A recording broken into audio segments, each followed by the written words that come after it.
你最近一次感觉到钱变小了是什么时候？是去超商买鸡蛋，发现又涨了5块，还是看到房价涨幅竟然是薪资涨幅的5倍以上？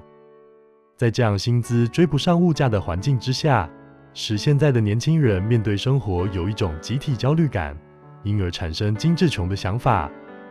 既然存钱买不起房，不如把薪水都拿去大吃一顿，买名车，及时享乐。这不是因为天生爱乱花钱，而是因为看不见希望。在这种对未来失去信心的思想框架中，大家始终怀疑，只靠薪水，我真的翻得了身吗？我想告诉你一个方法，如果你觉得靠薪水存钱无望，那是因为还在用生存模式过生活，而不是用设计模式理财。理财并不是一味痛苦的节省，而是一个可以被设计的财务管理过程。今天我要分享 DPDCA 法则，教你如何一步步设计出你的致富路径。依据梦想定义你的理想目标。很多人对理财的观念一开始就错了，这不只是笼统的说我想变有钱。在 DPDCA 法则中，第一步不是直接执行，而是先做梦。但这个梦想必须具体化、数字化，有期限。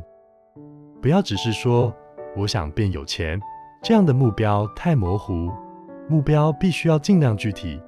例如，我想在5年内存到100万，让我能转职自由接案，或是当我35岁时，每年有10万被动收入去旅行。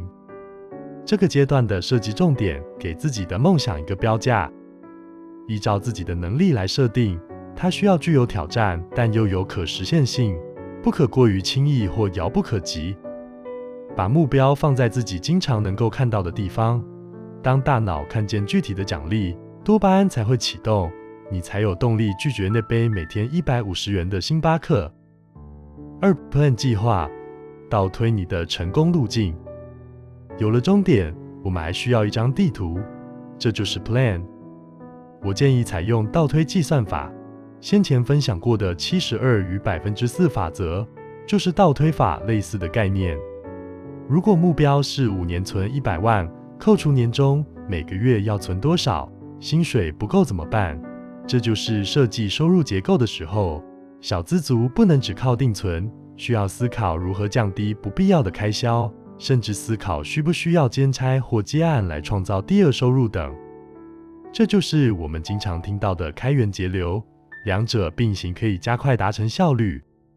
查理·蒙格说过，走到人生的终点，才发现你所需要的并不多，但要在这之前不走错路，你需要极大的智慧。计划不是为了限制你的自由，而是为了确保你最后能抵达自由之地。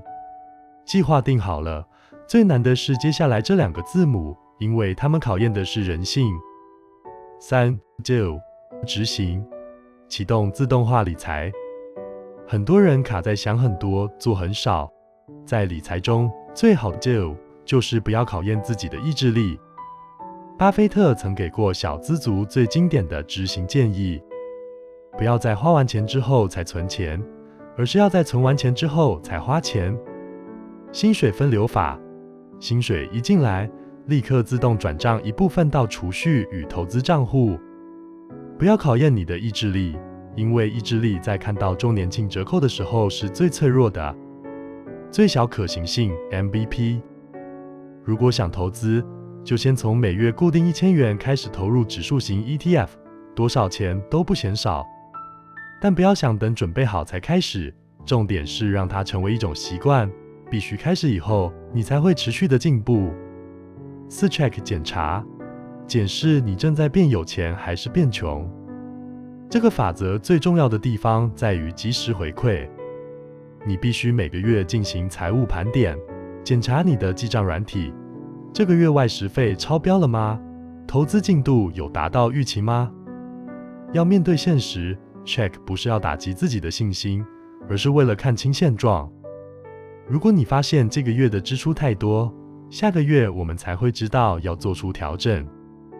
当你完成了一次 DPDC 的循环，最重要的步骤来了。5 Action，优化行动，这是区分赢家的分水岭。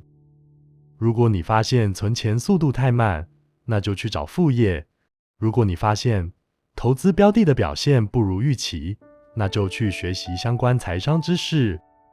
不想学习就投资，就像玩扑克牌时从不看牌一样。这个阶段更重要的是包含了持续投资自己。投资大脑是最有效的杠杆，小资族翻身最大的资本不是股市，而是你的大脑思维。经常训练自己的逻辑思考，提升判断力。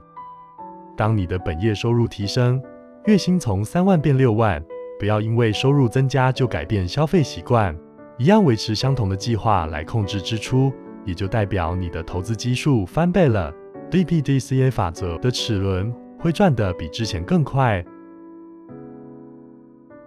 影片最后，我们再回顾一次 DPDCA 法则的架构如下：Dreaming 梦想，定义出具体的理想目标 ；Plan 计划，规划可能的成功路径，可参考到推法；Do 执行，确实执行，并尽量以自动化执行理财分配；Check 检查，定期检视计划实际的达成情形；Action 优化行动，思考如何优化与改善方案。要相信这是一场你一定能赢的游戏。物价高涨是环境给我们的外部难度，我们无法改变。但 DPDCA 法则是我们手里的攻略。那些成功的人不一定都更努力，但他们普遍懂得设计规则并善用资源，让运气尽量靠向他们这一边。所以，运气并不全是随机，也有那些自己能掌握的部分。但重点是要将它设计进自己的规则中。每当旁人总认为你不过是运气好的时候，而只有你自己知道，这好运不全是偶然，因为它们是你规则运转下的成果。当你开始参与设计自己的人生，买东西将不再有罪恶感，因为它在你的计划之内。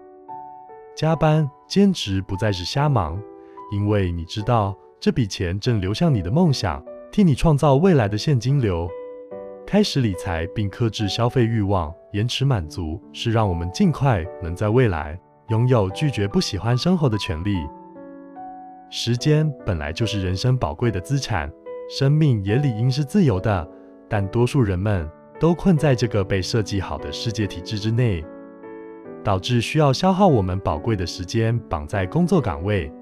如果没有明确目标与规划，容易让人陷入日复一日，直到耗尽一生，仍无法体认到生命的意义。DPDCA 法则则是帮助我们尽快脱离框架的参考书，早日获得时间自由的选择权。如果你喜欢今天的影片内容，欢迎订阅这个频道。未来我会持续在这里更新相关影片，让我们一起在理财的道路上走得更远、更稳健。我们下次再见。